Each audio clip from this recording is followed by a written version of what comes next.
Ben Affleck, A Very Ungrateful Narcissist, Part 6. We continue the analysis, and we return to the behaviours involving intimate relationships. In August 2018, it was reported that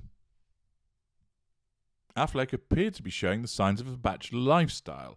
He had been seeing Lindsay Shukas, mentioned earlier in this analysis, but that appears to have fallen by the wayside because he was spotted on a Thursday night in August 2018, leaving Nobu, Malibu, rocking a very casual single guy look, loose jeans, jacket, t-shirt with a cigarette in hand, after having had dinner with a very hot blonde who wasn't Lindsay Shukas. The lady in question was Playboy's Miss May 2018, Shauna Sexton. Apparently, Affleck had celebrated his birthday on Wednesday with his children and had a dinner date with Shauna Sexton the night after, but there was no sign of celebrating with Shukas.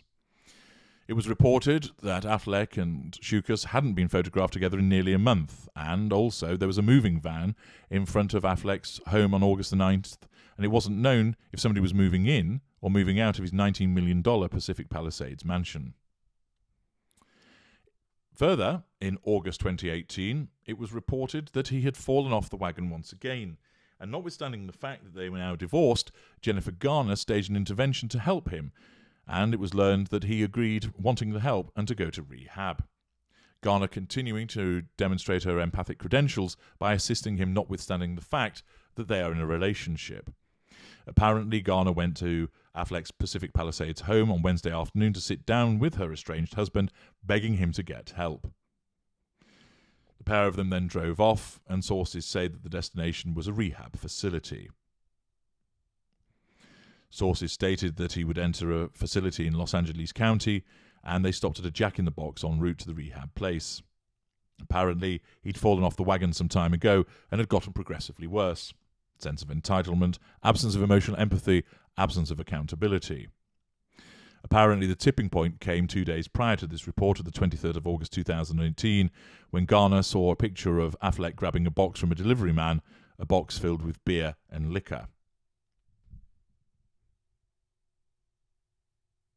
It was also reported that he showed signs of excessive drinking when he took his date Playboy playmate Shauna Sexton to Nobu in Malibu the week prior. His face was pictured as being blotchy and he looked dishevelled.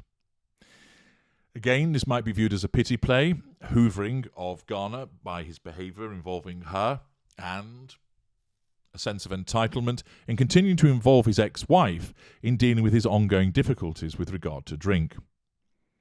It was then reported in October 2019 that Ben Affleck got so wasted on Saturday night at a Halloween party he could barely stand.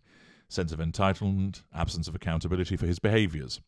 But apparently it didn't impede his skills at his next stop, which was a poker table, where he made quick work of lining his pockets with cash. Apparently he was wasted as he left a UNICEF masquerade ball in West Hollywood, and apparently he was on a mission, landing at a commerce casino at around 1 a.m. He rolled up at a table that was full, with 9 players trying their luck, but the pit boss decided to make an exception and had a 10th chair moved to the table so Affleck could play.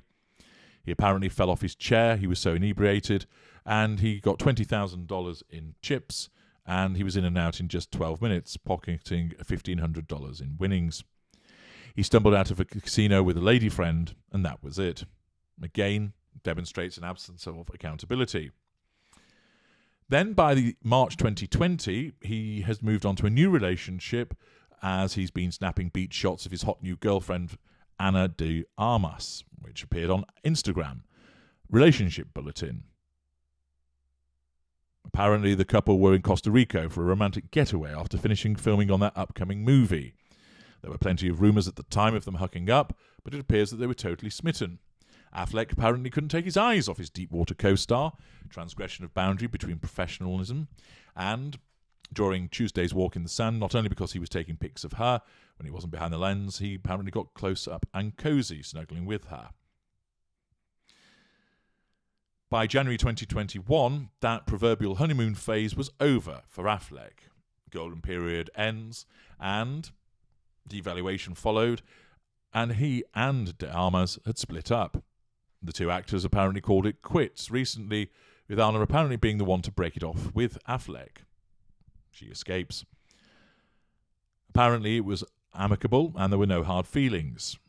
Apparently, Affleck was in a good place with his family and career and was not hanging his head over the split.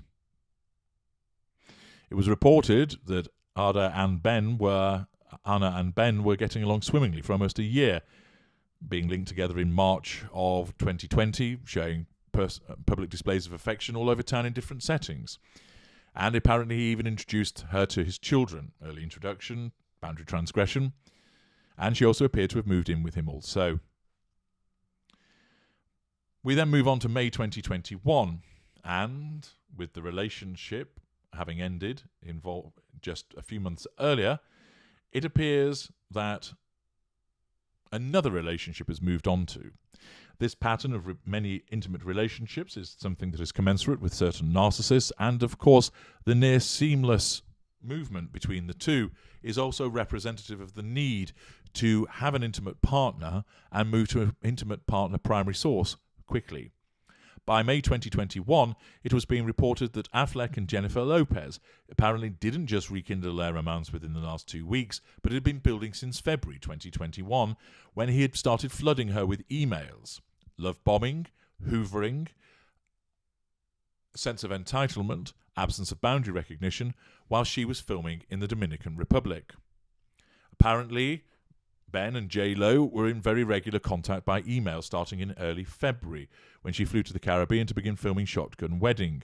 Apparently, the tone of the emails wasn't just friendly, but apparently contained more loving and longing for Jen.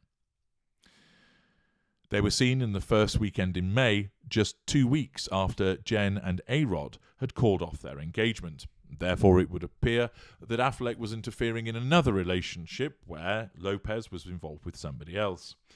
Now, of course, we know that the romance between the two of them is then carried on through 2021 full steam with repeated public appearances. And, of course, with regard to Lopez, well, she merits going under the Tudorscope herself.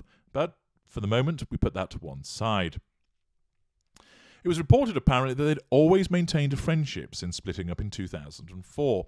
Now, I've explained elsewhere that when a romantic relationship ends, the relationship should end because it's based on romance.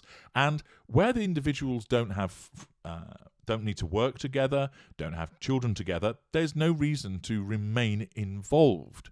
Of course, where the two individuals have emotional empathy and they happen to bump into one another, they will be friendly towards one another, but they don't need to maintain contact.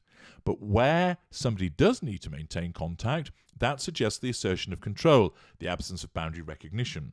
And if you'd like to understand more about that phenomenon, listen to my video about the Blast from the Past Hoover, parts 1 and 2, which is very useful in helping you understand the distinction between the behavior of a healthy non-narcissist and the behavior of a narcissist when it comes to the whole concept of remaining friends. It was reported that they'd been in close contact for quite some time, and in the circumstances demonstrates that there had been the hoovering of her. And it was reported that it looked like Bennifer too went from 0 to 100 in record time. The emails apparently show they were doing at least 55 by the time they were hanging out again. Sense of entitlement, love bombing, hoovering, assertion of control. We now move on in part 7 to examine the revelations that arose from Affleck's Howard Stern interview. Join me there.